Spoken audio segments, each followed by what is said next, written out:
السلام علیکم ناظرین، میں ہوں زیڈ ملک، پروگرام سراغ رساں کے ساتھ۔ ناظرین، دنیا میں کچھ لوگ ایسے ہوتے ہیں جہاں جاتے ہیں اپنی یادوں کے انمٹ نقوش چھوڑ جاتے ہیں۔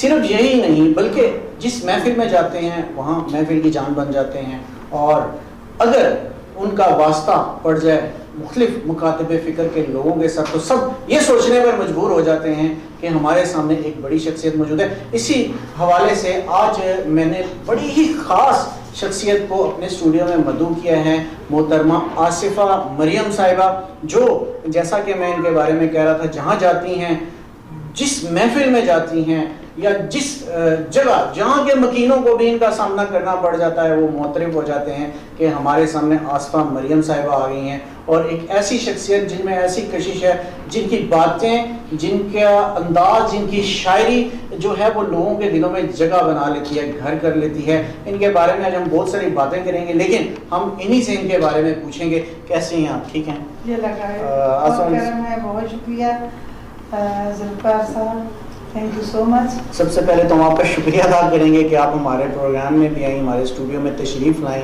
اپنے شہر سے ٹریول کر کے۔ خصوصی طور پہ میں بہت زیادہ اس حوالے سے مشکور ہوں آپ کا۔ اور کیسے اپنے مجھے بتائیے گا جو شعبہ ادب ہے، کیونکہ یہ بھی آپ کی بہت بڑی پہچان ہے، ادب کے ساتھ ایک جو رشتہ آپ کا کیسے جڑا، کیسے ادب کی طرف آپ کا لگاؤ ہوا؟ جی، اصل پہچان تو میری ادب سے ہی ہے، اور تقریباً لکھ تو میں 19-20 سال سے رہی ہوں، تو منظر عام پہ مجھے 2 سال ہوئے آئے ہوئے، لیکن میں نے ادب کے لیے اتنا کام کیا، مجھے اتنی پذیرائی ملی الحمدللہ کہ آج میں پاکستان کے کسی بھی شہر میں جاتی ہوں تو لوگ مجھے میرے کام سے پہچانتے ہیں، تو یہ میرے لیے بڑے اعزاز کی بات ہے، تو میں اللہ کی بھی بڑی شکر اس میں تو کوئی شبہ بھی نہیں کہ آپ کی ایک بہت بڑی پہچان ہے۔ جہاں آپ جاتی ہیں لوگ نہ صرف یہ کہ آپ کو بطور شاعرہ بلکہ ایک ایسی ادبی شخصیت کے طور پر جانتے ہیں کہ جن کی جتنی بھی تعریف کی جائے کم ہے، لیکن آپ جب اس ادب کی دنیا میں آئیں، کوئی ایسی شخصیات، کوئی ایسے لوگ جن سے آپ بہت زیادہ متاثر ہوئے ہیں خود بھی؟ جی، میں نے فیض احمد فیض کو بہت پڑھا ہے، راحت تندوری ہیں، ان کو میں نے بہت پڑھا، انڈیا کا بہت بڑا جی نام ہے، بہت بڑا نام ہے ماشاءاللہ، بہت اچھا کہتے ہیں، اللہ ان کو بریک رحمت کرے۔ تو جب ہم ادب سے جڑے لوگوں کو پڑھتے ہیں جو ہمارے سینئر ہوتے ہیں تو ہمیں بہت کچھ سیکھنے کو ملتا ہے۔ اچھا، یہ جن دونوں شاعروں کا آپ نے نام لیا تو یہ بڑے انقلابی قسم کے شاعر ہیں، بڑے انقلابی قسم کی ان کی شاعری ہے، تو یہ انقلابی پن آپ کی شاعری میں بھی کہیں کہیں دکھتا ہے کیا؟ جی، یہ تو سننے والے بہتر بتا سکتے ہیں، اور کافی جگہوں پہ مجھے رسپانس بہت اچھا ملا، اور سب سے بڑی باعث فخر بات میرے لیے یہ ہے کہ فیض احمد فیض جو ہے وہ ہمارے ناروال سے ہی ان کا تعلق ہے، اور یہ میرے لیے بڑی فخر کی بات ہے، اور میں کوشش کرتی ہوں کہ کہیں نہ کہیں اپنے لفظوں میں ان کا جو حوالہ، ان کا ٹچ جو ہے وہ میں ضرور آپ ان کو ٹچ دیں۔ ہاں جی۔ اچھا، آپ نے صرف اردو زبان میں نہیں بلکہ پنجابی زبان کو بھی پذیرا، مطلب آپ نے پنجابی زبان پہ شاعری کی، آپ نے پنجابی زبان کی صرف ایک تو ہوتا ہے نا کہ روایتی شاعری کرنا، آپ نے بڑے ڈیپتھ میں جا کر شاعری کی، بڑی گہرائی میں جا کے آپ نے شاعری کی۔ کیا پنجابی زبان آپ کو زیادہ بہتر لگی اردو کی نسبت، یا اردو زبان کی شاعری؟ کس زبان میں شاعری آپ کو آسانی لگتی ہے شعر کرنے؟ دیکھیے، پنجابی ہماری ماں بولی ہے، اور میرے خیال میں اس کو لکھنے کے لیے ہمیں کچھ بھی سوچنا نہیں پڑتا، یہ اب جب کہنا شروع کرتے ہیں تو خود بخود الفاظ آپ کے اندر سے الہام کی شکل میں آتے ہیں۔ ہاں جی، اور بڑے خوبصورت الفاظ، اور میرے خیال میں مجھے پنجابی کہنے میں زیادہ مزہ آتا ہے، اور میں جب کہتی ہوں تو لوگ پسند بھی کرتے ہیں، اور زیادہ جو میری پہچان اب بنی ہے وہ پنجابی سے ہی۔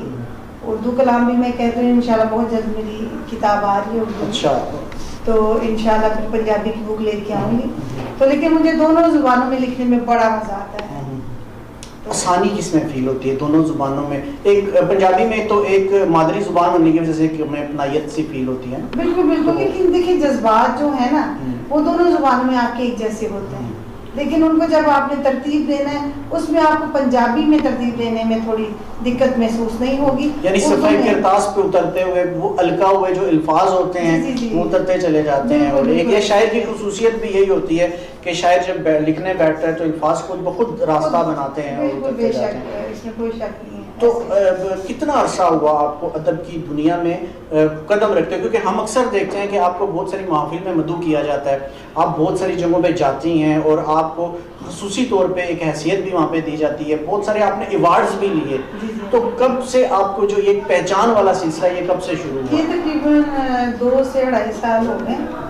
تو اللہ کا شکر ہے ان سالوں میں مجھے بہت پذیرائی ملی ہے, اور مجھے اور میرا دل چاہا کہ میں اور محنت سے یہ کام کروں نا.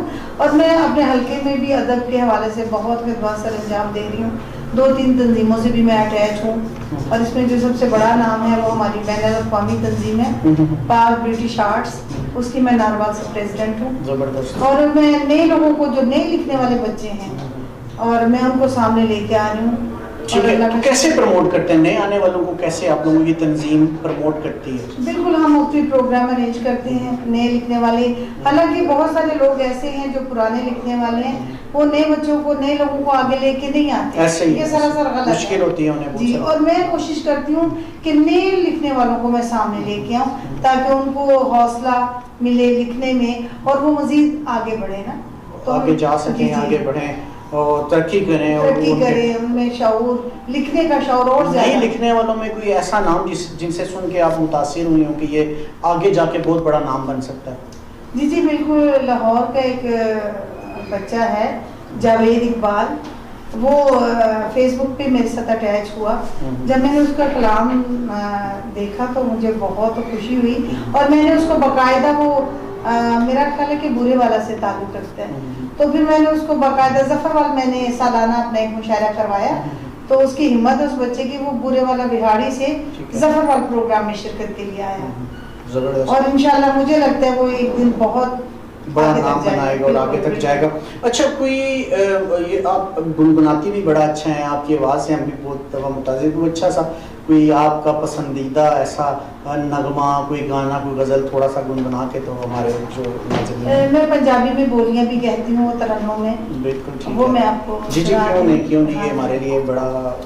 جی, رانجھا بن کے نہیں جوگی آیا, رانجھا بن کے نہیں جوگی آیا, میں کھیڑیاں دے کر مر گئی ہوئے جندے میری, ہائے جندے میری, ماں جی شرمادا سرمانا پاندی, ماں جی شرمادا سرمانا پاندی, اکھ نوا چل چاڑ دی ہوئے جندے میری, ہائے جندے میری.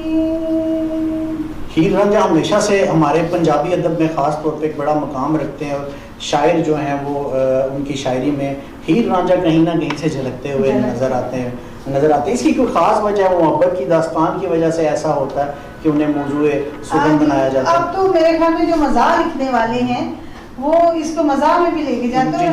میں نے پہلے تو میں مزاح نہیں کہتی تھی, اب میں نے کہنا شروع کی ہے, کیونکہ میری بھی خود کی طبیعت پرسنلی میں بڑی جلدی سے خاتون ہوں. ایسے ہی ہے, اور اب انشاءاللہ بہت جلد آپ لوگوں کو مزاح کے حوالے سے بھی آپ مجھے جانیں گے, پہچانیں گے. بلکہ ہم نے کچھ تھوڑا سا کام تو ویسے آپ کا دیکھا بھی ہے, تو مزاح کے حوالے سے ویسے کون سی ایسی اداکار ہیں, اداکارہ ہے کوئی ایسی جو آپ کو بہت زیادہ؟ مجھے مومو بہت پسند ہے, زبردست, اور میں انہیں کو کاپی کرتی ہوں, اور لوگ اس کو پسند بھی کرتے ہیں. مومو میرے خیال سے پاکستان کی ان اداکاراؤں میں سے ایک ہیں جو انتہائی ورسٹائل بہت خوبصورت اداکار ہے. ان کے کچھ اپنے ڈرامے ایسے بھی دیکھے کہ انہوں نے مرد کے کردار بھی نبھائے, عورت کے کردار بھی, بچے, چھوٹی ایج کی لڑکی, بڑا, مطلب ہر کردار میں وہ ایک جج جاتی ہیں, اور ماشاءاللہ ان کا تلفظ بڑا خوبصورت. تو میں اکثر سمجھتا ہوں کہ وہ بھی ایک بڑی انتہائی ادبی قسم کی اداکار ہے. اس میں کوئی شک والی بات نہیں ہے, اور میں نے ان کو کاپی کی ہے, تو آپ وہ دیکھیے گا. جی کیوں نہیں, انشاءاللہ میں مزید اس پہ کام کروں گی. بالکل صحیح ہے.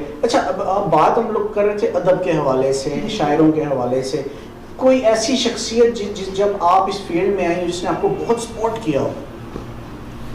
جی, جو ہمارے پاک برٹش آرٹس کے جو فاؤنڈر ہے یونس امین صاحب, میں فیصل آباد گئی تھی ایک پروگرام میں, وہ مجھے پہلے نہیں جانتے, اور ان کے ساتھ جڑے ہوئے کئی لوگ تھے. ان میں مقصود وفا صاحب تھے, بہت بڑا نام ہے پاکستان کا, اور اس کے علاوہ یونس مدین صاحب ہیں.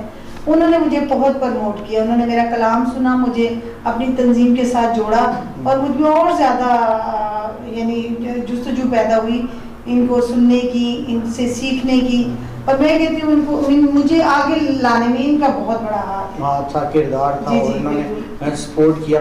تو ادبی حوالے سے یہاں شخصیات بہت ساری ایسی ہیں جو سپورٹیو ہیں، لوگوں کو سپورٹ کرتی ہیں، جیسے آپ نے بھی آپ بتا رہے تھے آپ نے تنظیم بنائی ہے باقاعدہ، اور اس کا مقصد بھی یہ لوگوں کو، تو اس میں بہت کچھ اور لوگوں نے بھی آپ کو سپورٹ کیا آگے لانے میں، فرنٹ پہ آنے میں؟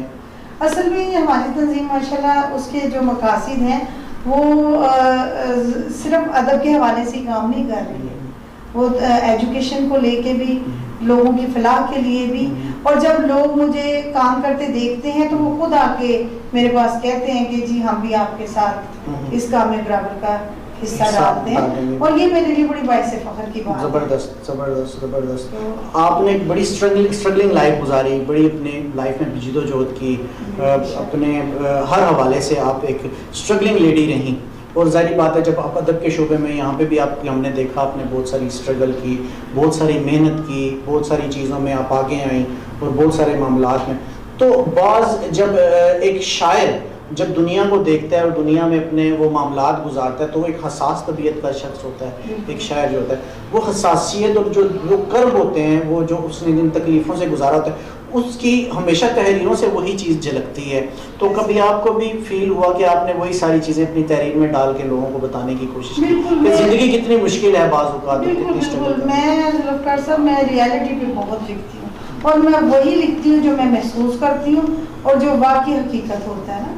جیسے میں نے ایک نظم میں کہتی نہیں تھی لیکن میں نے کہی، اس کے 2 بند میں آپ کو سناؤں گی کہ تماشا ہے زمانہ بھی، تماشا ہم بھی کرتے ہیں، جہاں ہو مفلسی یارو تماشا ہو بھی جاتا ہے، یہاں پر بھوک بکتی ہے، یہاں احساس ملتا ہے، یہاں پر رات بھی جب ساز کی آواز سنتی ہے، میں پھر میں نہیں رہتی دوپٹہ سرک جاتا ہے، ہمیں بھی پیٹ بھرنا ہے تماشا ہو بھی جاتا ہے۔ کیا بات! اور میں کہتی ہوں ہمیں وہی لکھنا چاہیے جو ہم محسوس کرتے ہیں، حقیقت پسند ہونا چاہیے ہر انسان کو، اور یہ جو حقیقت پسند بندہ ہوتا ہے نا وہ جو لکھتا ہے تکلیفیں سہ سہ کے وہ اتنا مضبوط ہو جاتا ہے نا، تو میں کہتی ہوں کہ زندگی میں کبھی بھی وہ ناکام نہیں ہو سکتا۔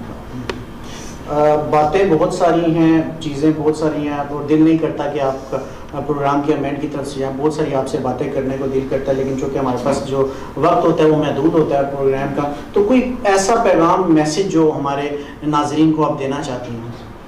جی میں یہی پیغام دینا چاہتی ہوں ناظرین کو کہ عورت مردوں سے کسی بھی شعبے میں کم نہیں ہے، اور میں کہتی ہوں اگر کوئی عورت میں یہ قابلیت ہے کہ وہ آگے آ سکتی ہے تو مردوں کو میرے خیال میں اس کو پروموٹ کرنا چاہیے، ان کا ساتھ دینا چاہیے، کسی اچھے کام میں ساتھ دینا چاہیے۔